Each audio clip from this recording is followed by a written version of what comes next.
So while Corey's outside fitting the cable and everything for the Zappy, I'm in here and I'm going to get stuck in changing this consumer unit.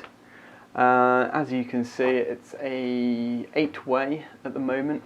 Going to be putting a slightly larger unit in for future expansion, so we've got an 18-way Hager SPD consumer unit going in. I'm not sure what we're going to do about the tails, because this one, they come in on the left, so we might have to rejig things a little bit. The meter box is just down below there, so the tails presumably are just coming up inside this wall and into the back, so hopefully there's a bit of flex on them.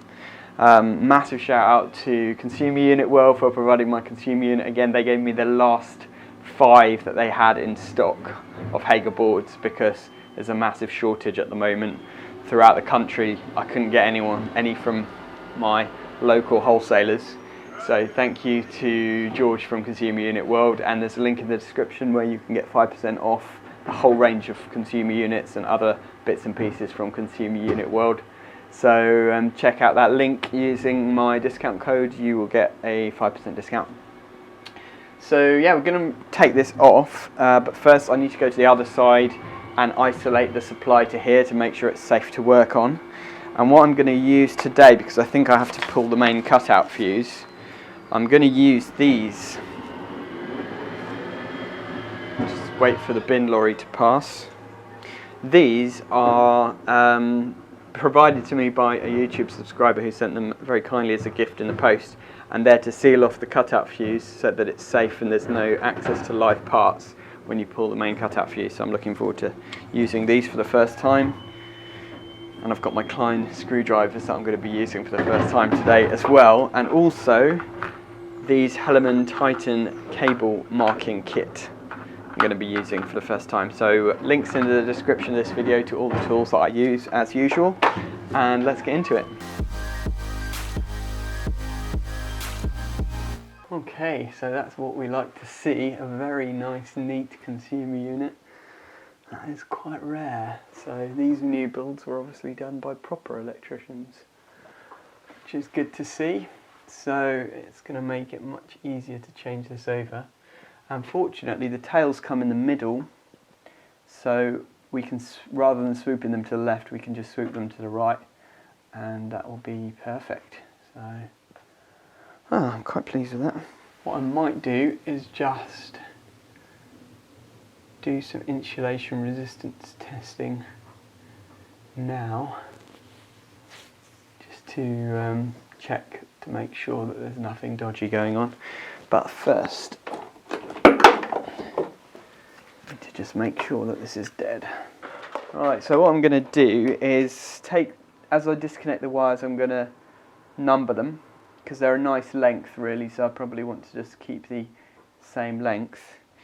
So I'm using this, which is so far looking good, and I'm using my new Referral tester today. So I'm going to do insulation tests as I go.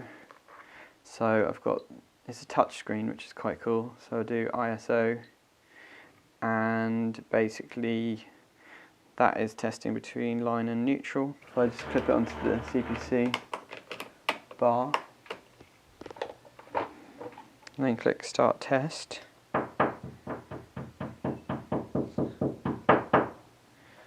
And it's all clear, so that's good. So we can actually do just like a general test from the neutral to CPC as well, just to check that nothing untoward is happening. And that's good, so it gives you a warning. It says warning, Z is less than 50 kiloohms, loads connected, ? Do you want to proceed? So I'll just click no. So I'm just going to test the circuits individually.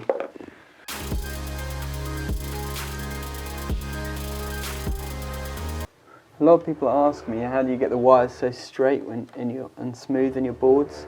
And this is literally what I do, is I just warm the conductors up with my fingers, like that, and just straighten them out. Just run your fingers down them, pinching the conductor, and that makes them really nice and smooth.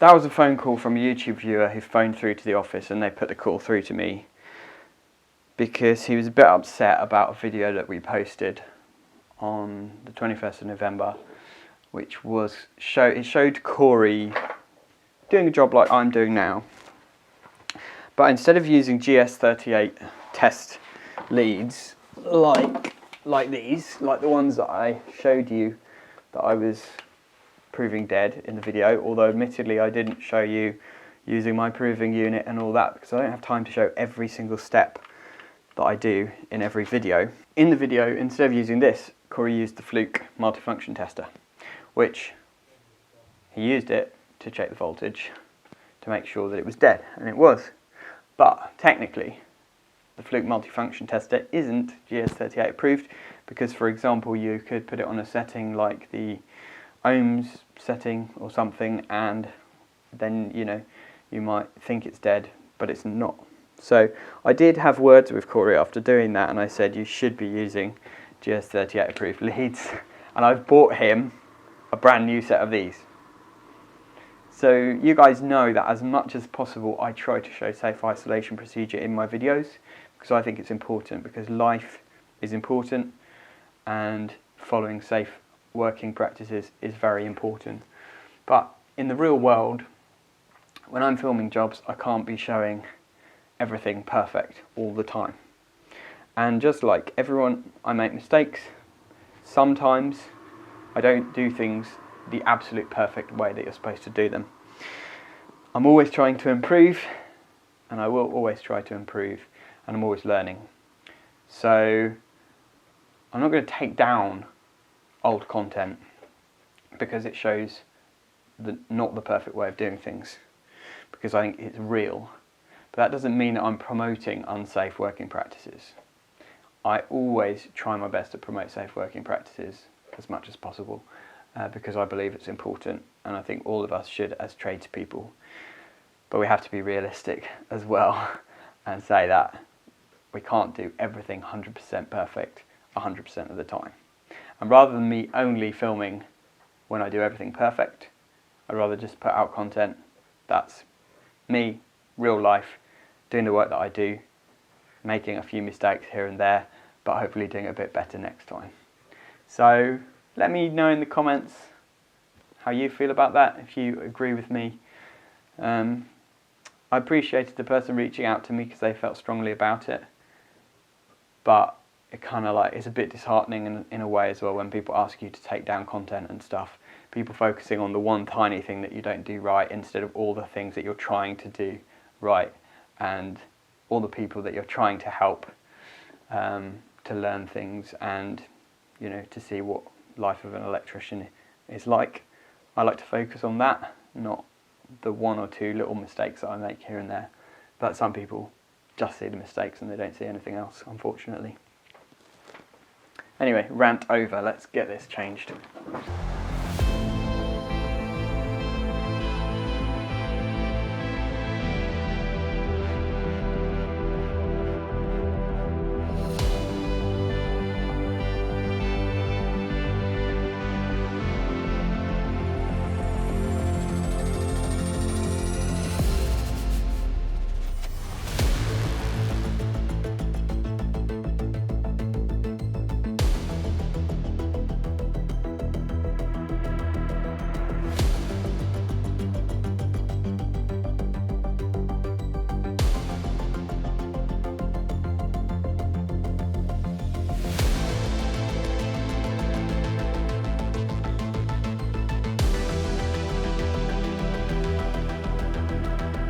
Right, so a little tip for when you're drilling through a wall and you have to drill next to existing cables. I did this on another video and a lot of people liked it, so I'll share it with you on this. Put a bit of conduit in the wall until you butt it exactly up to the bricks where you're going to drill through, and then you drill through that, and it just means that if you have any kind of issues with the drill rattling around, it's not going to scratch any of the cables. Now the only thing is with this, I'm kind of drilling up. I don't really want to be drilling up, I want to be drilling down if possible, but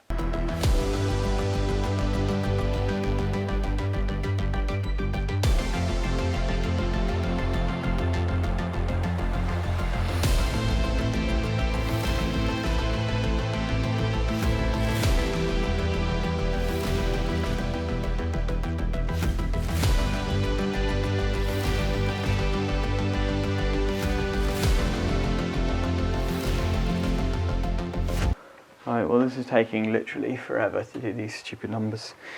Really frustrating. And I just don't really like the quality of them.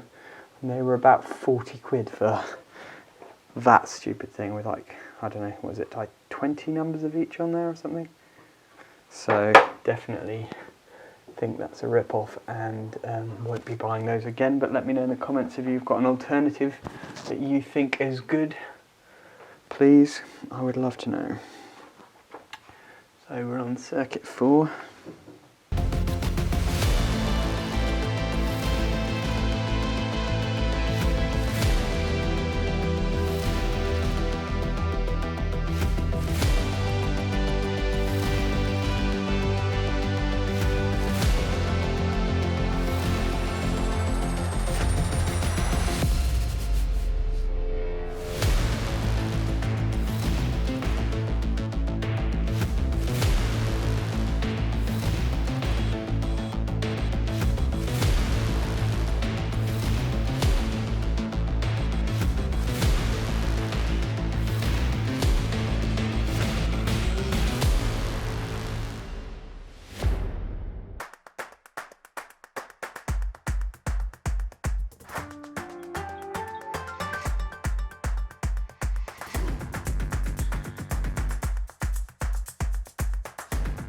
Right, so I've had some lunch and I'm feeling a bit more energised now, so I'm just going to crack on with this.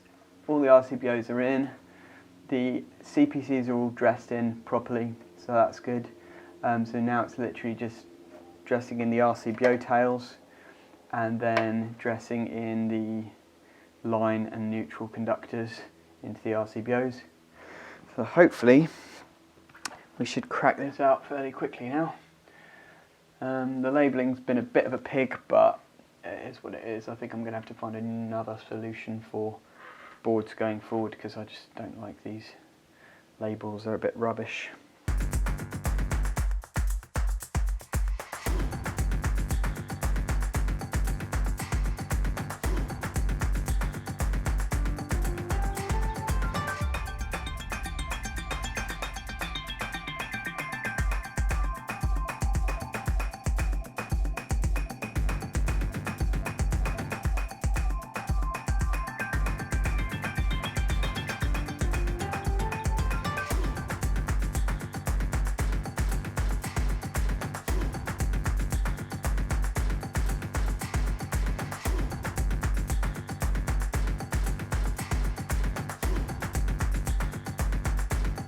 Right, well it is freezing cold. I'm ready to go home. That consumer unit's all done. Customer's happy. Zappy's all connected up. Ready for a nice restful evening and a hot bath, I think. As always, if you enjoy the videos, don't forget to hit that thumbs up and see you on the next one. Thanks for watching and have a great day.